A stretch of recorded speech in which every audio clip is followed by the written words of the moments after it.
Hello NEET aspirants, मैं Suresh Chaudhary, father of Deepak Chaudhary. दीपक अभी presently AIIMS Delhi में फर्स्ट ईयर का स्टूडेंट है और 15 जुलाई को उसको फर्स्ट ईयर कंप्लीट हो जाएगा। और जैसे कि नीट का रिज़ल्ट आ चुका है, सभी स्टूडेंट चाहेंगे कि उनको बेस्ट कॉलेज मिले, अच्छे से अच्छा, जैसे एम्स, जिपमेर या फिर एएफएमसी। तो आज हम एएफएमसी के बारे में बात करेंगे कि एएफएमसी शुरू कैसे हुआ, कब हुआ, उसमें एडमिशन प्रोसेस क्या है, क्या क्या फैसिलिटीज़ है, ये सारी चीज़ें। तो एएफएमसी इंडिया में 1948 में इस्टेब्लिश हुआ था और आर्म फोर्सेस द्वारा इसको इस्टेब्लिश किया गया था और एशिया का फर्स्ट हॉस्पिटल है जो आर्म फोर्सेस द्वारा इस्टेब्लिश किया गया था। इसमें 1948 में पहले पोस्ट ग्रेजुएशन के लिए शुरू किया गया था और 1962 में ग्रेजुएशन के लिए भी शुरू हो गया था और 1966 से फिर इन्होंने नर्सिंग कोर्सेज भी शुरू कर दिए थे। ये बहुत बड़ा कैंपस फैला हुआ है, 119 एकड़ में फैला हुआ है, जिसमें ऑडिटोरियम है, म्यूजियम है, फुली फर्निश्ड अकोमोडेशन है स्टूडेंट्स के लिए, लेबोरेटरीज है, डेमोस्ट्रेशन हॉल्स है, म्यूजियम है जैसा कि बताया, इसमें स्विमिंग पूल है, सिनेमा थिएटर्स है, कैफेटेरिया है, जनरल स्टोर्स है, कैंटीन है, शॉपिंग सेंटर है, स्कूल है, टेम्पल है, जिम्नेजियम है, इंडोर और आउटडोर फैसिलिटीज़ है स्पोर्ट्स के लिए। तो आपको मतलब कैंपस से बाहर कहीं जाने की ज़रूरत ही नहीं है, सब कुछ कैंपस के अंदर है, एम्स की तरह। जैसे एम्स में होता है, एम्स दिल्ली में मैं गया हूँ तो वहाँ ये सारी फैसिलिटीज़ कैंपस के अंदर ही होती है, स्टूडेंट्स को बाहर कहीं जाने की ज़रूरत ही नहीं पड़ती है। तो इतनी सारी फैसिलिटीज़ एएफएमसी में भी है, सारी फैसिलिटीज़ अंदर है। जैसे एमबीबीएस कोर्स होता है, उसके लिए 150 सीट्स है पर ईयर। 150 सीट्स में से 5 सीटें एनआरआईज़ के लिए है जो फ्रेंडली कंट्रीज से आते हैं, इंडिया की फ्रेंडली कंट्रीज है, जैसे श्रीलंका हो गया, मालदीव हो गया, ऐसे वैसे। तो 5 सीट्स उनके लिए रिजर्व्ड है।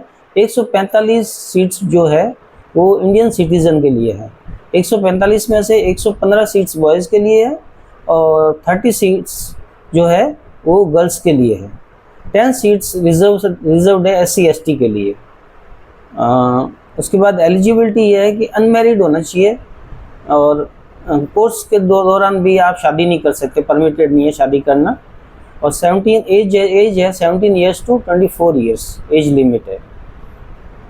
और एकेडमिक है 10+2 में बायो तो होना ही चाहिए, जैसा पता ही है, बायो, फिजिक्स, केमिस्ट्री या बायोटेक्नोलॉजी, ये फर्स्ट अटैम्प्ट में ही पास हो जाना चाहिए 12th। और 60% ओवरऑल इन तीनों सब्जेक्ट में होने चाहिए आपके ओवरऑल जो 60% से कम है तो आप एएफएमसी में अप्लाई नहीं कर सकते। और एग्जामिनेशन जो है नीट तो क्लियर करना ही है एएफएमसी में अप्लाई करने के लिए। एएफएमसी का विंडो जब खुलता है तो एएफएमसी की साइट पर जाकर आपको अप्लाई करना पड़ता है, इसकी काउंसलिंग अलग से ही होती है। इसमें जैसा कि मैंने बता दिया, रजिस्ट्रेशन विंडो ओपन होगा तो आपको एमबीबीएस के लिए अप्लाई करना है। 1880 कैंडिडेट्स टोटल शॉर्ट लिस्टेड होंगे स्क्रीनिंग के लिए। 1880 में से 1490 जो है 1490 बॉयज़ होंगे और 390 गर्ल्स होंगी, ये रेशियो है। इसमें से 145 फाइनल मेरिट लिस्ट बनेगी। इसके बाद जब शॉर्ट लिस्ट हो जाएंगे तब स्क्रीनिंग टेस्ट होगा।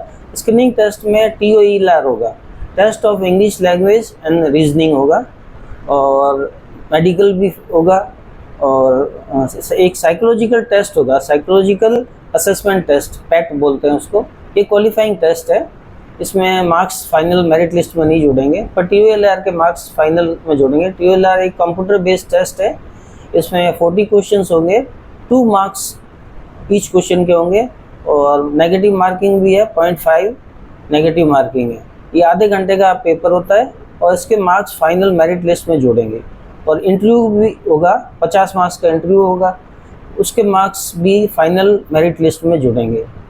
इंटरव्यू में आपकी पर्सनालिटी टेस्ट भी होगा और आपकी हॉबीज़, आपके इंटरेस्ट, जनरल अवेयरनेस के बारे में क्वेश्चन पूछे जाएंगे। तो ये तो मैंने बता दिया। फाइनल जो मेरिट बनेगी वो नीट स्कोर, इंटरव्यू के मार्क्स और TOELR, test of English language and reasoning, इनके बेस पे मेरिट बनेगी, फाइनल मेरिट। और सिलेक्शन के बाद 2 मेरिट बनेगी, बॉयज़ के लिए अलग से बनेगी और गर्ल्स के लिए अलग बनेगी, और एक वेटिंग लिस्ट भी निकलेगी। वेटिंग लिस्ट कई बार निकलती है कि बहुत से स्टूडेंट्स पास हो जाते हैं, क्लियर भी कर लेते हैं, पर ज्वाइन नहीं करते कि यार डिफेंस में नहीं जाना चाहते, डिफेंस की सर्विस कैसे होगी पता नहीं है, डरते हैं। पर बहुत इजी लाइफ है। एफएमसी से आपने अगर एमबीबीएस कर लिया, उसके बाद डॉक्टर के लिए हॉस्पिटल में बहुत इजी लाइफ है, क्योंकि पेशेंट्स जो आते हैं डॉक्टर के पास वो डिसिप्लिन आते हैं, सोल्जर्स आते हैं, ऑफिसर्स आते हैं, उनकी फैमिलीज आती है, वो डिसिप्लिन आती है। ये बाहर जैसे हॉस्पिटल होते हैं सरकारी हॉस्पिटल वैसे नहीं है, बहुत डिसिप्लिन हॉस्पिटल होता है, और डॉक्टर खुद डिसिप्लिन होते हैं और पेशेंट्स भी डिसिप्लिन रहते हैं, और यूनिफॉर्म सर्विस है, और बहुत सारी फैसिलिटीज़ मिलती है, वो बाद में बताऊंगा क्या क्या फैसिलिटीज़ है। तो सिलेक्शन के बाद 2 मेरिट लिस्ट मैंने आपको बता दिया, उनको कंपलसरी होता है एमबीबीएस करने के बाद आर्म फोर्सेस में सर्व करने के लिए 7 ईयर्स का बॉन्ड होता है, 7 ईयर्स तो कंपलसरी होता ही होता है। और अगर वो एमबीबीएस करने के बाद सर्व नहीं करना चाहते तो उसके लिए भी ऑप्शन है। 67 लाख का एक बॉन्ड होता है, वो पहले एडमिशन के टाइम ही भरवा लिया जाता है पेरेंट्स के द्वारा और स्टूडेंट्स के द्वारा, कि अगर आप एमबीबीएस करके आर्म फोर्सेस में सर्व नहीं करोगे तो आपको 67 लाख रुपीज़ का बॉन्ड चुकाना पड़ेगा, पे करना पड़ेगा। और अगर एमबीबीएस के बीच में भी कोई छोड़ना चाहता है तो 28,000 पर वीक के हिसाब से आपको पे करना पड़ेगा बीच में। और कुछ लोग होते हैं मतलब 4.5 साल करने के बाद इंटर्नशिप भी वहाँ के हॉस्पिटल में, आर्म फोर्सेस के हॉस्पिटल में नहीं करना चाहते तो वो भी बाहर जा सकते हैं, पर उसके लिए भी आपको 67 लाख का बॉन्ड पैसा देना पड़ेगा। तो ये है चीज़ें हो गई। हॉस्टल होते हैं, हॉस्टल बॉयज़ और गर्ल्स के लिए अलग अलग होते हैं। मैसिंग फैसिलिटीज़ वेज और नॉन वेज दोनों होते हैं, इस पर चॉइस ऑफ द कैडेट्स होता है। जो मेडिकल ऑफिसर्स बनेंगे बाद में उनके लिए चॉइस के हिसाब से मैसिंग होती है। खाना बहुत अच्छा मिलता है, खाना मतलब आप सोच नहीं सकते, 5 स्टार होटल जैसा मिलता है वहाँ पर। और कुछ चीज़ें हैं कंसेशन रेट्स, जो फैसिलिटीज़ है, राशन फ्री है, हॉस्टल फ्री है, आने जाने का छुट्टी साल में 2 बार मिलती है, एक मई जून में मिलती है 3 वीक्स की, और एक दिसंबर जनवरी में मिलती है वैकेशन, वो भी 3 वीक्स का। तो आने जाने के लिए 3rd AC में फ्री पास मिलता है आपको, कोई पैसा वैसा नहीं देना किराए का आने का और जाने का। और बुक्स फ्री है एकदम, बुक्स अलाउंस मिलता है 6,000 पर ईयर, ये आपको पढ़ाई के दौरान देती है, एफएमसी देती है 6,000 पर ईयर बुक्स के लिए अलाउंस, बुक्स और इक्विपमेंट जो होते हैं। स्टेशनरी अलाउंस होता है 1680 का, वो भी पर ईयर होता है। यूनिफॉर्म अलाउंस होता है 6,000 पर ईयर का, और यूनिफॉर्म को मेंटेनेंस करने के लिए भी 1250 का मेंटेनेंस अलाउंस होता है per year. Hair cut allowance होता है 210 रुपये पर मंथ, और वॉशिंग अलाउंस होता है 840 रुपये पर मंथ। ये आपको एफएमसी प्रोवाइड करती है, सब कुछ फ्री है, मतलब आपको पढ़ने का पैसा, बुक्स का पैसा, ट्रैवलिंग का पैसा, हर चीज़ का पैसा एफएमसी देती है। उसके बाद पर आपको डिसिप्लिन में रहना है, वहाँ पर क्लास में रेगुलर और पंक्चुअल रहना है, क्लास मिस नहीं करनी है आपको। और कैरियर आपका बहुत अच्छा है। एक बार आपने इंटर्नशिप कंप्लीट कर ली, इंटर्नशिप में स्टाइपेंड भी बहुत अच्छा है, मैं बताना भूल गया। इंटर्नशिप में स्टाइपेंड 80,000 से लेके 1 लाख रुपए तक का है। तो 1 साल का इंटर्नशिप होता है, 4.5 साल के बाद वो 80,000 से लेके 1 लाख रुपए तक, ऐसा किसी हॉस्पिटल में नहीं है, पूरे इंडिया में किसी हॉस्पिटल में इतना स्टाइपेंड नहीं है। और कैरियर बहुत अच्छा है। जैसे ही आपने इंटर्नशिप कंप्लीट कर ली, आपका इंटर्नशिप में ही मतलब आपको एज ए लेफ्टिनेंट बना दिया जाता है, कमीशन कर दिया जाता है एज ए लेफ्टिनेंट। जैसे ही इंटर्नशिप कंप्लीट होती है आप कैप्टन बन जाते हैं। तो मतलब कैरियर प्रोस्पेक्टस बहुत ही अच्छा है। उसके बाद 4 साल के बाद आप मेजर बन जाते हैं, टाइम प्रमोशन है, और 7 साल बाद लेफ्टिनेंट कर्नल बन जाते हैं, मतलब टाइम प्रमोशन है। पर लास्ट रैंक जो है लेफ्टिनेंट जनरल है, वो सिलेक्शन बेसिस पे होगी आपकी। और लीव भी अच्छी मिलती है, जैसे आर्म फोर्सेस में आपने मेरिट के बेसिस पे आर्म फोर्सेस चॉइस करते हैं। जैसे आप पास आउट हो गए कि आपको नेवी में जाना है, आर्मी में जाना है, एयरफोर्स में जाना है, किस में जाना है, तो मेरिट के हिसाब से आपको चॉइस मिलेगी। जैसे नेवी ज्वाइन करना चाहते हैं आप, टॉप मेरिट में टॉप में है, तो आपको नेवी मिल जाएगी, फिर नेवी के हॉस्पिटल में आपको सर्विस करनी है। वाइट यूनिफॉर्म सर्विस है, बहुत ही अच्छी सर्विस है, वर्किंग आवर्स बहुत अच्छे हैं, फैसिलिटीज़ बहुत अच्छी है, अकोमोडेशन मिलता है, सैलरी बहुत हाई है। बाकी डॉक्टर्स, बाहर के डॉक्टर से आर्म फोर्सेस की सैलरी बहुत हाई है। नॉन प्रैक्टिसिंग अलाउंस है 15,500 पर मंथ, इसके अलावा सैलरी तो है ही है। और फैसिलिटीज़, राशन फ्री है आपको, अकोमोडेशन फ्री है, सब कुछ फ्री है, यूनिफॉर्म फ्री है, आने जाने का ट्रैवलिंग अलाउंस है, सब कुछ है वहाँ पर।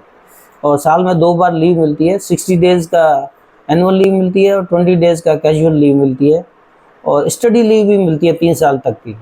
आप फॉरेन में जाके हायर क्वालिफिकेशन करना चाहते हैं या फिर इंडिया में रह के भी हायर क्वालिफिकेशन लेना चाहते हैं तो भी आपको 3 साल की स्टडी लीव मिलती है, वो पेड लीव होती है, उसमें भी आपको तनख्वाह मिलती है पूरी की पूरी। और मेडिकल एग्जामिनेशन होगा आपका एडमिशन के टाइम में, वो थोड़ा टफ होता है, उसमें आपको बहुत सारी चीज़ें ध्यान रखनी है।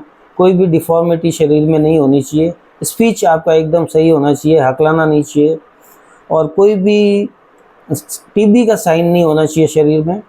डाइजेस्टिव सिस्टम, किडनी, लीवर ये सब एकदम अच्छे होने चाहिए।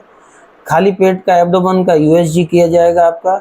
स्किन डिजीज़ नहीं होना चाहिए, एपिलेप्सी की कोई हिस्ट्री नहीं होनी चाहिए, और आइज़ में स्क्विंट नहीं होना चाहिए। ये सारे मेडिकल में किए जाएंगे। मेडिकल काफ़ी टफ होगा, तो पहले से प्रिपेयर होकर जाएं, कान का वैक्स वगैरह सब निकाल के जाएं। और हियरिंग टेस्ट भी किया जाएगा इसमें। आपको एकदम साइलेंट रूम में पीछे से बोला जाएगा, 610 सेंटीमीटर के पीछे से विस्पर किया जाएगा वर्ड्स, उसमें से 50% वर्ड्स आपके करेक्ट होने चाहिए। फिर हाइट आपकी है, मेल के लिए 157 सेंटीमीटर है मिनिमम हाइट, और नॉर्थ ईस्टर्न स्टेट्स के लिए 152 सेंटीमीटर है बॉयज़ के लिए। गर्ल्स के लिए है 152 सेंटीमीटर्स, और नॉर्थ ईस्टर्न स्टेट्स के लिए 147 सेंटीमीटर्स है। विजुअल स्टैंडर्ड है अनकरेक्टेड 6/36 आइज होनी चाहिए, विद स्पेक्ट 6/6 होनी चाहिए। और लेसिक 20 साल से पहले लेसिक ऑपरेशन अलाउड नहीं है आपको, तो ऑपरेशन करवाया तो 20 साल से पहले नहीं, बाद का अलाउड है। एज तो मैंने बता दिया 17 to 24 ईयर्स एज लिमिट है। हियरिंग का मैंने बता दिया है।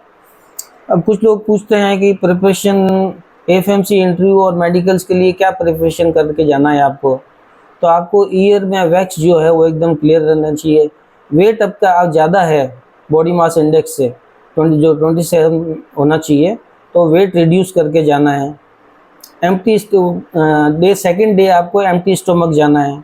जो भी आपका पास्ट रिकॉर्ड है, सर्जरी वगैरह मेडिकल जो भी हुआ वो साथ में लेके जाने हैं। सारे डॉक्यूमेंट्स लेके जाने हैं आपको, जैसे नीट क्वालिफाई किया है, नीट के से रिलेटेड जो डॉक्यूमेंट्स है, 10th और 12th के आपके होम एड्रेस, आईडी प्रूफ, ये सारे डॉक्यूमेंट्स जो बाकी डॉक्यूमेंट्स कॉलेजेस में चाहिए वो सारे डॉक्यूमेंट्स यहाँ ओरिजिनल भी लेके जाने हैं, और 2 सेट अलग से जेरोक्स करवा के भी ले जाने, सेल्फ अटेस्टेड करवा के। और बाकी तो मैंने बता दिया। फैसिलिटीज़ मैं डॉक्टर्स की बता देता हूँ आपको। जो मेरिट कम आपने कोई भी एक बार चूज़ कर ली, जैसे आर्मी, नेवी, एयरफोर्स में, उसमें से 50% को परमानेंट कमीशन दिया जाता है। परमानेंट मतलब वो जब तक चाहे वो सर्विस कर सकते हैं, और 50% को शॉर्ट सर्विस कमीशन दिया जाता है, जो 10 ईयर्स के लिए होता है। उसके बाद आप बाहर आके प्रैक्टिस कर सकते हैं।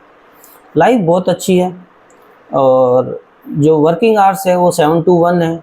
और उसके बाद ड्यूटी पे जो डॉक्टर्स रहते हैं हॉस्पिटल में, वो तो ड्यूटी तो लगती ही है, ड्यूटी तो बाहर के हॉस्पिटल में भी लगती है। पर मैं तो यही चाहूँगा एएफएमसी चूज़ कीजिए। AFMC one of the top 3 colleges में आता है। एम्स के बाद एएफएमसी का ही नंबर है।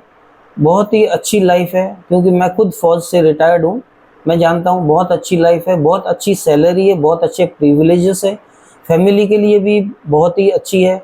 आपको मतलब जिस एरिया में रहोगे फैमिली के, वहाँ सारे फैसिलिटीज़ है, स्विमिंग पूल फैमिली के लिए वगैरह सब, कैफेटेरिया, क्लब्स, सारी फैसिलिटीज़ है। तो मैं तो चाहता हूँ आप एएफएमसी का फॉर्म भरें और एएफएमसी ज्वाइन करें।